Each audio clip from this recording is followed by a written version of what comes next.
আসসালামু আলাইকুম বন্ধুরা, আমি মোহাম্মদ তৈয়বুর রহমান। তো আমাদের বাংলাদেশের অনেকেই বলে থাকেন যে ব্যারিস্টার সুমন একজন ধান্দাবাজ মানুষ। তিনি যে সোশ্যাল ওয়ার্ক গুলো করে থাকেন it's only due to a um show off.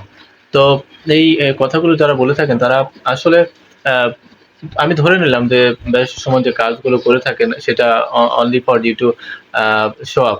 তো সেটা যদি শো অফ এর জন্য করে থাকে তাও তো সেটাও তো সমাজের উপকারে লাগছে। ধরে নিলাম যে কোনো মানুষকে তিনি দান করছেন বা সমাজে কোনো উন্নয়নমূলক কাজ করছেন।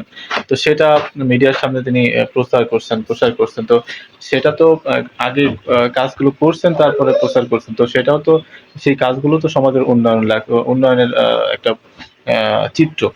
তো সেটাও তো সমাজের মানুষের কাজে লাগছে। তো দিন শেষে আসলে যারা এইসব কথাগুলো বলে থাকেন যে ব্যবসা সুমন শুধু স্বভাবের জন্য কাজগুলো করছেন বা নিজের স্বার্থ সিদ্ধির জন্যই কাজগুলো করছেন। তো এটা আমি মনে করি যে কথাগুলো বলছেন সেটা একান্তই ব্যক্তিগতভাবে তিনি এই কথাগুলো বলছেন। তো একজন এমপি হিসেবে তিনি যথেষ্ট কার্যকলাপগুলো দেখিয়েছেন। তিনি মানুষের জন্য, সমাজের জন্য যথেষ্ট আ কাজ করেছেন এবং সেটা কিন্তু মিডিয়ায় কাভারেজ করছেন। এমন নয় যে তার ব্যক্তিগত মিডিয়া। সেটা বিভিন্ন টিভি প্ল্যাটফর্ম বলতে পারেন বা বিভিন্ন আ ব্যক্তিগত প্ল্যাটফর্ম বলতে পারেন। সবাই কিন্তু তার কাজগুলো প্রশংসা করছেন এবং আ সেগুলো প্রচার-প্রসার করছেন। তো গতকালকে আমি এক সাংবাদিক ভাইয়ের একটা অনুষ্ঠান দেখলাম। সেখানে ব্যারিস্টার সুমনের এলাকার যেসব সাধারণ মানুষ তাদের আ ইন্টারভিউ নিচ্ছেন বা তাদের কাছে মানে জিজ্ঞাসা করছেন যে ব্যারিস্টার সুমন এমপি হওয়ার পরে আপনারা কি অবস্থায় আছেন বা সমাজে কোনো উন্নয়নমূলক কাজ হচ্ছে কিনা? তো ১০ জনকে এভারেজ জিজ্ঞাসা করলেন। তো ১০ জনের ভিতরে একজনও বলতে শুনলাম না যে ব্যারিস্টার সুমন যে কাজগুলো করছেন সেটা শুধু শো অফ বা তাদের উপকারে আসছে না বা কোন কাজ করছে না। এমন কোন কথা কিন্তু তাদের মুখ থেকে বলতে শুনলাম না।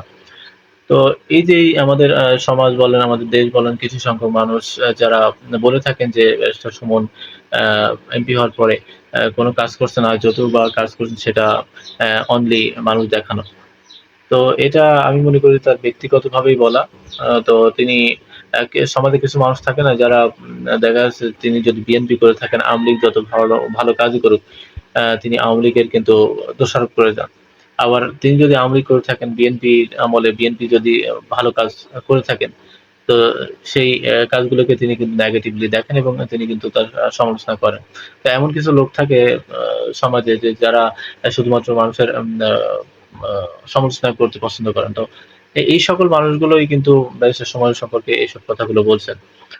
তো যাই হোক যারা সমাজে সচেতন মানুষ আছেন তারা তো বুঝছেন বা বোঝেন এগুলো মিডিয়াতে তাদের অপপ্রচার ছাড়া আর কিছুই না। তো আপনি আমার চ্যানেলে নতুন হলে অবশ্যই দেশ ছাড়া নিত্য নতুন সংবাদ জানতে এই চ্যানেলটি সাবস্ক্রাইব করে রাখতে পারেন এবং বেল বাটনটি অল করে রাখতে পারেন যে নতুন কোনো ভিডিও আসলেই যেন সহজেই আপনার চোখে পড়ে এবং ভিডিওতে একটি লাইক দিয়ে ভিডিওটি শেয়ার করতে ভুলবেন না। ধন্যবাদ।